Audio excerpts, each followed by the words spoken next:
नमस्कार दोस्तों, स्वागत है आपका इकोनॉमिक मास्टर यूट्यूब चैनल पर।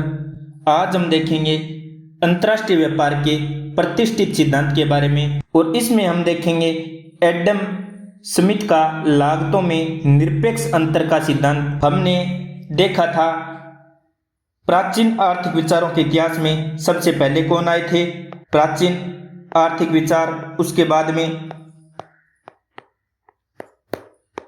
मध्यकालीन आर्थिक विचार, उसके बाद में वणिकवादी, उसके बाद में प्रकृतिवादी और उसके बाद में कौन आए थे, संस्थापित या प्रतिष्ठित अर्थशास्त्री।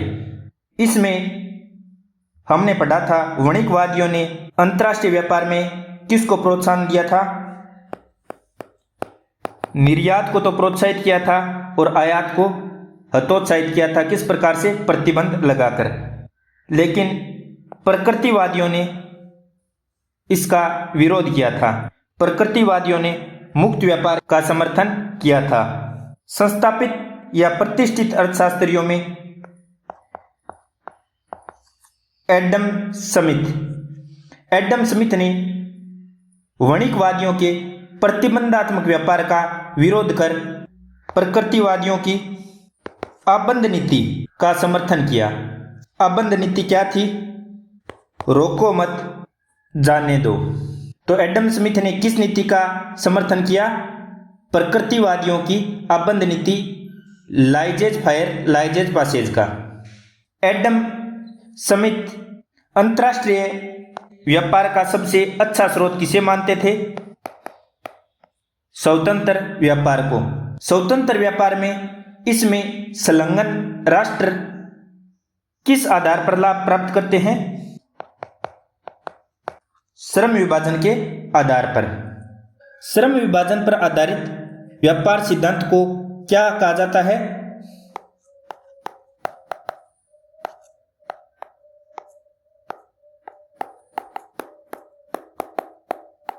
प्रतिष्ठित सिद्धांत या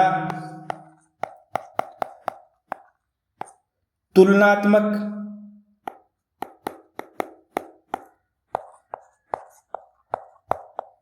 लागत सिद्धांत या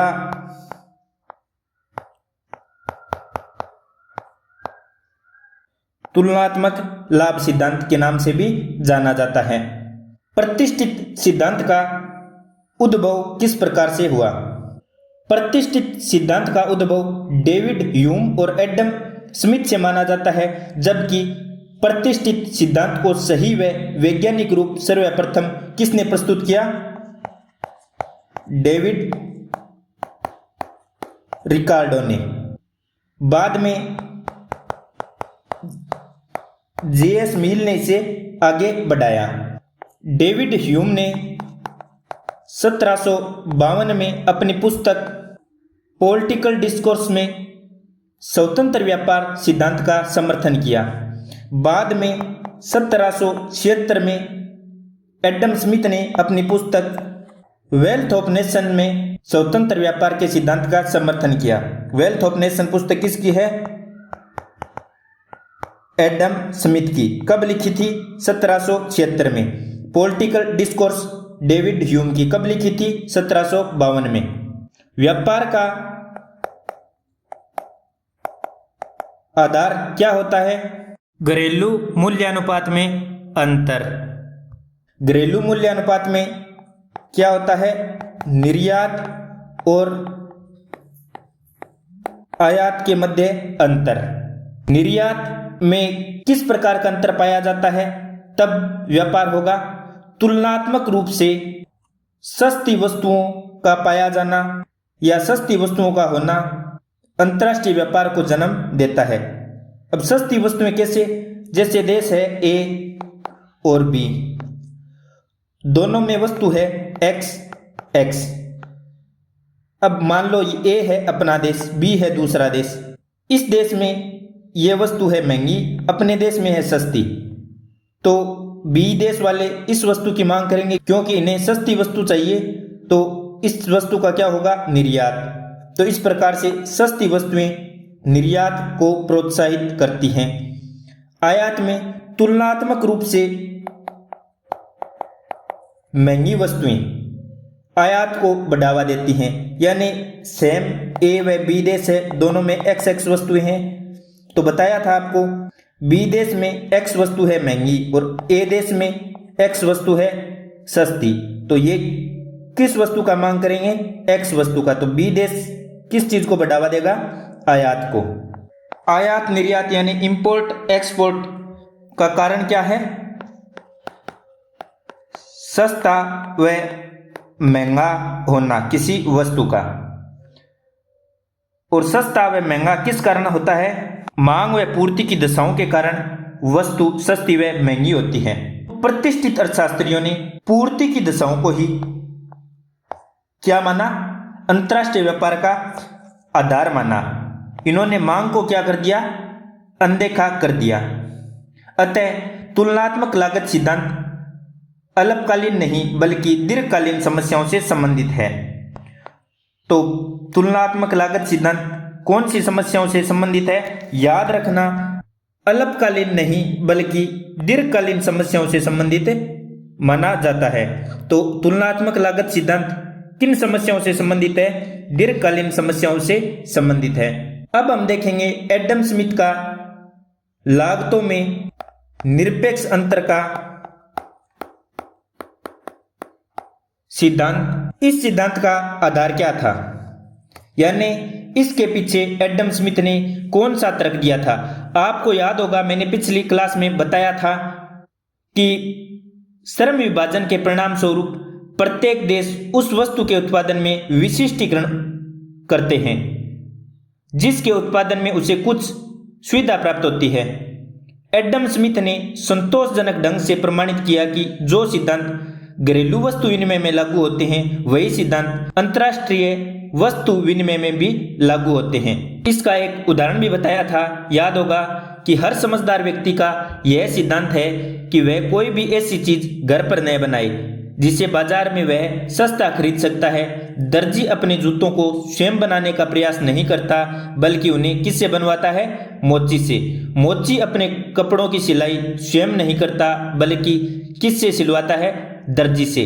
किसान दोनों में से किसी के लिए भी प्रयत्न नहीं करता और भिन्न व्यवसाय वालों को काम पर लगाता है। यह सभी लोगों के हित में है कि वे अपने समस्त उद्योग को उस वस्तु के उत्पाद में लगा दें जिसके उत्पाद में उन्हें अपने पड़ोसी से अधिक सुविधा प्राप्त है और अपने उत्पाद के लिए एक भाग या उस भाग के मूल्य से दूसरे वस्तु को जिसके लिए अवसर मिलता है खरीद ले। जो बात एक परिवार के लिए सही है वह एक देश के लिए मूर्खतापूर्ण कैसे हो सकती है? तो ये बात मैंने आपको बताई थी कि एडम स्मिथ ने कही थी। लागतों में निरपेक्ष अंतर के सिद्धांत की व्याख्या देखेंगे। इसके अनुसार दो देशों में व्यापार का उद्देश्य कब होता है? उस समय होता है जब एक देश को एक वस्तु के उत्पाद में निरपेक्ष लाभ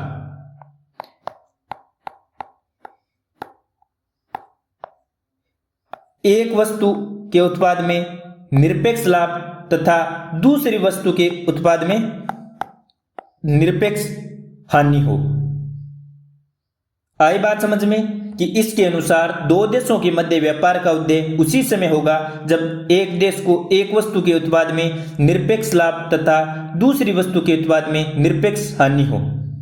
अतः एक देश उस वस्तु के निर्यात हेतु उत्सुक होगा जिसके उत्पादन में उसे निरपेक्ष लाभ प्राप्त होता है। निरपेक्ष लाभ प्राप्त होता है उससे क्या करेगा? वस्तु का निर्यात करेगा और जिस वस्तु में निरपेक्ष हानि होती है उस वस्तु के लिए आयात का इच्छुक होगा। या मैंने बताया था आपको ए देश और बी देश, दो वस्तु मान लो एक्स और वाई आ गई। अब यदि मान लो एक्स वस्तु पहले लेते हैं, दूसरे देश की तुलना में कीमत कम हो तो क्या करने की कोशिश करेगा? उस वस्तु को निर्यात करने की कोशिश करेगा। आप ऐसे ही समझ लो, आपके पास बेचने के लिए दो मोबाइल फोन हैं। यदि आपका मोबाइल फोन एक जगह तो आपके शहर में तो सस्ता मिलता है, दूसरे शहर में महंगा बिकता है, तो आप उस मोबाइल को दूसरे शहर में महंगा बेचने का प्रयास नहीं करोगे क्या? सपोज करो आप नया मोबाइल नहीं खरीदते, लेकिन फिर भी वही मोबाइल आप उस शहर से सस्ता खरीद सकते हैं, तो उस मोबाइल को दूसरी जगह महंगा बेचकर सेम वही मोबाइल सस्ता वापस खरीद लेंगे, क्योंकि इससे आपको क्या प्राप्त होगा? लाभ प्राप्त होगा। बी देश में एक्स वस्तु महंगी है, ए देश में सस्ती है, तो एक्स वस्तु को ए किसे बेचने का प्रयत्न करेगा? बी को। अब इसका उल्टा हो जाएगा, वाई वस्तु यदि अपने देश में महंगी है, दूसरे देश में सस्ती है, तो उस देश से वस्तु को हम खरीदकर अपने देश में बेचने का प्रयास करेंगे या अपनी आवश्यकता के लिए उपयोग करने की कोशिश करेंगे। वाई वस्तु का हम क्या करेंगे? आयात, और एक्स वस्तु का निर्यात। दूसरा हम दो देशों का एग्जाम्पल लेते हैं, भारत और बांग्लादेश। दो वस्तु का उत्पादन करते हैं, कपास और जूट का। भारत 1 इकाई श्रम से 5 यूनिट कपास उत्पन्न करता है, जबकि 10 यूनिट जूट उत्पन्न करता है। बांग्लादेश 1 इकाई श्रमिक से 10 इकाई कपास उत्पन्न करता है और 5 इकाई जूट उत्पन्न करता है। विशिष्टीकरण किन को किस में है? 1/5 यानी 0.2 इकाई उत्पन्न करता है एक श्रमिक से। जूट में भारत कितनी करता है? 1/10 बराबर 0.1 इकाई उत्पन्न करता है। बांग्लादेश कपास में 1/10 बराबर 0.1 इकाई उत्पन्न करता है और 1/5 बराबर 0.2 इकाई भारत को कपास में और बांग्लादेश को जूट में। कपास में देखें, कपास में भारत और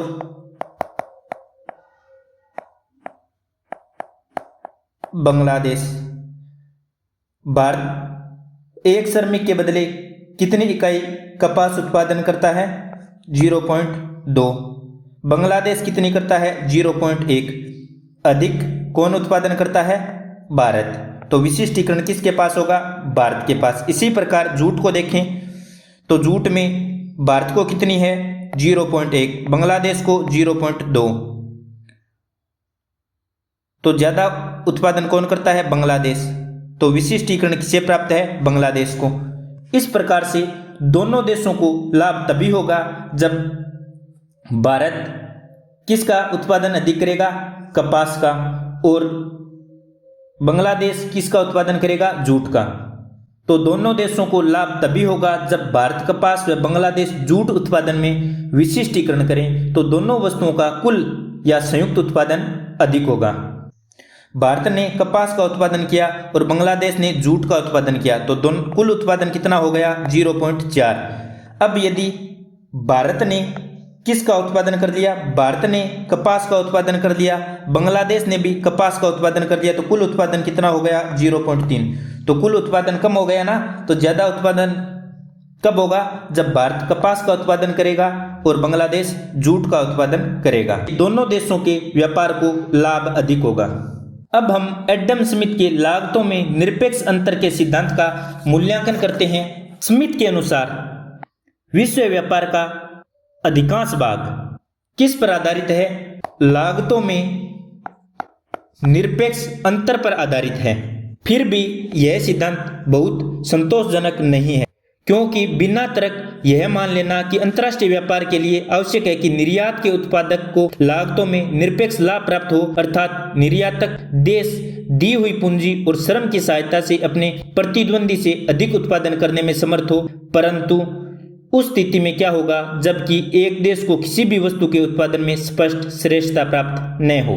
एडम स्मिथ का संकीर्ण सिद्धांत ऐसी परिस्थितियों का विश्लेषण प्रस्तुत करने में असमर्थ रहा, अतः एक विस्तृत एवं व्यापक सिद्धांत की आवश्यकता महसूस की गई जो इन परिस्थितियों का विश्लेषण करने में समर्थ हो। फिर भी यह कहा जाता है कि इस सिद्धांत का विकास 1815 में रॉबर्ट टोरेंस के हाथ में आ चुका था, किंतु टोरेंस अपने विचारों के फैलाव के प्रति खुद ही अनभिज्ञ थे। अतः तुलनात्मक लागत के सिद्धांत के प्रतिपादन का श्रेय रिकार्डो को ही प्राप्त है।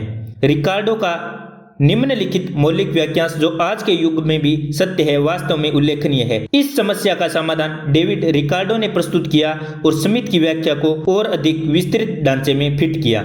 यह मानव जाति के सुख के दृष्टिकोण से यह अत्यंत महत्वपूर्ण है कि श्रम के वितरण को बेहतर बनाकर प्रत्येक देश द्वारा उन वस्तुओं का उत्पादन करके जिनके उत्पादन के लिए वह भौगोलिक स्थिति, जलवायु व अन्य प्राकृतिक या कृत्रिम सुविधाओं के कारण अधिक उपयुक्त है, और उन वस्तुओं को दूसरे देश की वस्तुओं से विनिमय करके हमें अपनी खुशहाली में वृद्धि करनी चाहिए। स्मिथ ने क्या सवाल उठाया कि यदि कोई सा भी देश क्या है किसी भी वस्तु के उत्पादन में श्रेष्ठ नहीं है तो उस स्थिति में क्या होगा। इसका जवाब रिकार्डो के पास नहीं था। अतः किस सिद्धांत की आवश्यकता पड़ी? नए सिद्धांत की आवश्यकता पड़ी, और इस नए सिद्धांत को किसने दिया? डेविड रिकार्डो ने। तो डेविड रिकार्डो ने कौन सा सिद्धांत दिया था? तुलनात्मक लागतों का सिद्धांत दिया था। तो अगले वीडियो में हम पढ़ेंगे डेविड रिकार्डो के तुलनात्मक लागतों का सिद्धांत। आशा करता हूं आपको एडम स्मिथ का लागतों में निरपेक्ष अंतर का सिद्धांत समझ में आ गया होगा। धन्यवाद। जय हिंद, जय भारत।